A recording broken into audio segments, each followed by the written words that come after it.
హైదరాబాద్లో ఘనంగా బతుకమ్మ సెలబ్రేషన్స్ జరుగుతున్నాయి. ప్రభుత్వం ట్యాంక్ బండ్ వద్ద బతుకమ్మ ఘాట్ ఏర్పాటు చేసింది. సద్దుల బతుకమ్మ సంబరాల్లో పాల్గొన్నారు మహిళలు.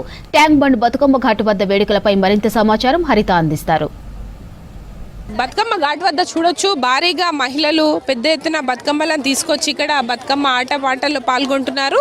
సాయంత్రం నుంచి కూడా చాలా సందడి వాతావరణం కనిపిస్తోంది. హైదరాబాద్లో చాలా వరకు కూడా ఈరోజు సద్దుల బతుకమ్మ నిర్వహిస్తున్నారు. అయితే భారీగా బతుకమ్మలకు సంబంధించి కూడా తీసుకొచ్చే వారికి ఎలాంటి ఇబ్బందులు కలగకుండా పోలీస్ శాఖతో కూడా ఇక్కడ బందోబస్తు ఏర్పాటు చేయడం జరిగింది. అయితే ఇక్కడ బతుకమ్మ సంబరాల్లో పాల్గొన్న కొంతమంది మహిళలు ఉన్నారు, వాళ్ళతో కూడా మాట్లాడదాం. మేము ఇక్కడే అండి, హైదరాబాద్ రామ్నగర్ నుంచి వచ్చాము. పెద్దవాళ్ళు ఉండి పాట పాడేసరికి మళ్ళీ ఓల్డెన్ డేస్ గుర్తొస్తున్నాయి అందరికీ. వచ్చి మళ్ళీ అందరం బాగా ఆడుతున్నాము. చాలా బాగుందండి. చూడొచ్చు, ఇక్కడ మహిళలు పెద్ద ఎత్తున వివిధ ప్రాంతాల నుంచి, ముఖ్యంగా ట్యాంక్ బండ్ పరిసర ప్రాంతాల నుంచి, ఇటు రామ్నగర్ కావచ్చు, గాంధీనగర్, దాంతోపాటు బోయిన్పల్లి, సికింద్రాబాద్లోని వివిధ కాలనీల నుంచి భారీగా మహిళలు ఇక్కడికి వచ్చి బతుకమ్మలను తీసుకొని వచ్చి ఇక్కడ బతుకమ్మ ఆటపాటలతో పాల్గొంటున్నారు. అయితే మనం చూడొచ్చు, ఇక్కడ చాలా వరకు కూడా మహిళలు ముఖ్యంగా ఒకప్పుడు చేతులతో చప్పట్లు కొడుతూ పాటలు పాడేవాళ్ళు. కానీ ఈ మధ్యకాలంలో ఎక్కువగా డీజే సాంగ్స్ రావడంతో కొంత ఆ ట్రెండ్కి అలవాటు పడి ఇక్కడ సాంగ్స్కి సంబంధించి లేకపోవడంతో కొంత డిసప్పాయింట్ అవుతున్నారు. అయితే రేపు ప్రభుత్వం అఫీషియల్గా బతుకమ్మ సంబరాలను ట్యాంక్ బండ్ వద్ద భారీగా నిర్వహించబోతోంది. దానికి సంబంధించి కూడా భారీగా ఏర్పాట్లు చేశారు. అయితే ప్రతి సంవత్సరంలో కూడా ఇటు బతుకమ్మ పండుగ వచ్చిందంటే చాలు ఊరు వాడ కూడా మహిళలు 9 రోజుల పాటు ఎంగిలి పూల బతుకమ్మతో సద్దుల బతుకమ్మ వరకు కూడా రోజొక తీరు గౌరమ్మకు నైవేద్యాలు చేస్తూ బతుకమ్మ సంబరాలు నిర్వహించుకుంటారు. అయితే ఈరోజు 9వ రోజు సోమవారం, రేపు మంగళవారం కొంతమంది కుంకుమ బొట్టు గౌరమ్మని సాగనంపొద్దు అనే ఉద్దేశంతో ఈరోజు సోమవారం 9వ రోజు కూడా ఈ పండుగను సెలబ్రేట్ చేసుకుంటున్నారు. ట్యాంక్ బండ్ పరిసర ప్రాంతాలు మొత్తం కూడా చాలా సందడి వాతావరణంతో బతుకమ్మ సంబరాలు కొనసాగుతున్నాయి. ముఖ్యంగా సద్దుల బతుకమ్మ అంటే చాలా వరకు కూడా సొంతూర్లు, పల్లెటూర్లకు వెళ్ళి చేసుకుంటారు. కానీ ఇప్పుడున్న బిజీ లైఫ్ స్టైల్లో వెళ్ళలేని వాళ్ళు కంప్లీట్గా ఇక్కడే ఉండి సాయంత్రం నుంచి కూడా ముఖ్యంగా ఇట్లా ట్యాంక్ బండ్ లాంటి ప్రధాన జంక్షన్స్కి వచ్చి బతుకమ్మ ఘాట్ వద్ద అయితే బతుకమ్మలను తీసుకొచ్చి ఆటపాటలతోటి ఇక్కడ బతుకమ్మ పండుగ నిర్వహించుకుంటున్నారు. చాలా వరకు కూడా ఇక్కడ కలర్ఫుల్గా బతుకమ్మలను పేర్చి తీసుకురావడం జరిగింది. ఇక్కడ కొంతమందితో మాట్లాడదాం. ఎక్కడి నుండి వచ్చారమ్మా? ఎట్లా అనిపిస్తుంది సద్దుల బతుకమ్మ అంటే? మీరు ఎట్లా సెలబ్రేట్ చేసుకుంటారు? తెలంగాణ స్టైల్లో చేసుకుంటాము. చాలా సంవత్సరాల నుంచి ఇదే పద్ధతిగా పాటిస్తూ ఉంటాము.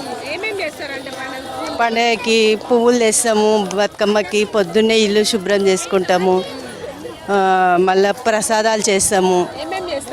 పులిహోర, పెరుగన్నం, తొక్కన్నం, ప్రసాదాలు, పండ్లు అన్నీ పెడతాం. లేదు, మలిజా చేస్తాం. సద్దులు మలిదా ఇక రేపు మంగళవారం అనేసి ఇవాళ చేశారన్నట్టు అందరూ. బాగుందమ్మా. అదే ఇవాళ సోమవారం కదా, రేపు మంగళవారం గౌరమ్మని తీయం కదా, దానికోసం అనేసి ఇవాళ చేశారన్నట్టు అందరం. అట్లా బాగుందమ్మా, బాగా అనిపిస్తుంది. చాలా బాగుందమ్మా. లేదులే. ఎస్, చూడొచ్చు, ఇక్కడ మహిళలు పెద్ద ఎత్తున బతుకమ్మలను తీసుకొచ్చి ఆటపాటలతోటి ఇక్కడ సంబరాలను చేసుకుంటున్నారు. ముఖ్యంగా ఈరోజు సద్దుల బతుకమ్మ ఇటు కొన్ని జిల్లాలతో పాటు హైదరాబాద్లోని కొన్ని ప్రాంతాల్లో ఉండేవారు కూడా చేసుకుంటున్నారు. అయితే సద్దుల బతుకమ్మ అంటేనే చివరి రోజు కావడంతో ఇటు గౌరమ్మని నిమజ్జనం చేసేందుకు కూడా భారీగా ఇక్కడికి తరలి వస్తుంటారు. 9 రోజుల పాటు వాళ్ళ కాలనీలు కావచ్చు, ఇళ్ల వద్ద బతుకమ్మ ఆడుకున్నా కూడా ఈరోజు గంగమ్మ ఓడికి బతుకమ్మలను చివరి రోజు సాకనంపేందుకు భారీగా ఈ చెరువుల వద్ద కావచ్చు, ట్యాంక్ బండ్ లాంటి ప్రధాన ఏరియాలకు వచ్చి కూడా ఇక్కడ బతుకమ్మ వేడుకల్లో పాల్గొంటున్న సిచ్యువేషన్ ఉంది. అయితే మహిళలు కావచ్చు, ఇక్కడికి వచ్చే ఆడపడుచులకు ఎలాంటి ఇబ్బందులు కలగకుండా ప్రభుత్వం కూడా ఇక్కడ దాదాపు 11 ఘాట్లను ఏర్పాటు చేసి నిమజ్జనం కోసం ప్రత్యేకంగా లైటింగ్ కావచ్చు, సేఫ్టీ ప్రికాషన్స్ తీసుకున్నారు. ఇటు హెచ్ఎండిఏ కావచ్చు, జిహెచ్ఎంసి అధికారులు దగ్గరుండి ఇక్కడ పర్యవేక్షిస్తున్న సిచ్యువేషన్ అయితే ఉంది. ఉదయం నుంచి కూడా పెద్ద ఎత్తున ఏర్పాట్లు అయితే కొనసాగుతున్నాయి. రేపు కూడా ఇదే విధంగా ట్యాంక్ బండ్ వద్ద భారీగా బతుకమ్మ సంబరాలు ఉండనున్నాయి. దానికి సంబంధించి సంబంధించి కూడా ట్యాంక్ బండ్ చుట్టూ మనకు నెక్లెస్ రోడ్ కావచ్చు, ట్యాంక్ బండ్ చుట్టూ కూడా లైటింగ్ భారీగా ఏర్పాటు చేయడం జరిగింది. దాంతోపాటు పూలతోటి బతుకమ్మ సంబంధించిన ఆర్చులను కూడా ఇక్కడ ఏర్పాటు చేసి అన్ని రకాల బతుకమ్మ వేడుకలకు సంబంధించి గ్రాండ్గా నిర్వహించేందుకు ప్రభుత్వం కూడా ఏర్పాటు చేసింది. అయితే ఈరోజు రేపు 2 రోజుల పాటు కూడా ఈ బతుకమ్మ సంబరాలు కొనసాగనున్నాయి. ఈరోజు సద్దుల బతుకమ్మను కొంతమంది చేసుకుంటే మరికొందరు రేపు కూడా నిర్వహించేందుకు ఏర్పాట్లు చేసుకుంటున్నారు. ఓవరాల్గా అయితే ఈరోజు ట్యాంక్ బండ్ వద్ద బతుకమ్మ ఘాట్ వద్ద చాలా కలర్ఫుల్గా సద్దుల బతుకమ్మ వేడుకలు అయితే కొనసాగుతున్నాయి. ఇది ప్రజెంట్ సద్దుల బతుకమ్మకు సంబంధించిన ఇన్ఫర్మేషన్. Vote studio.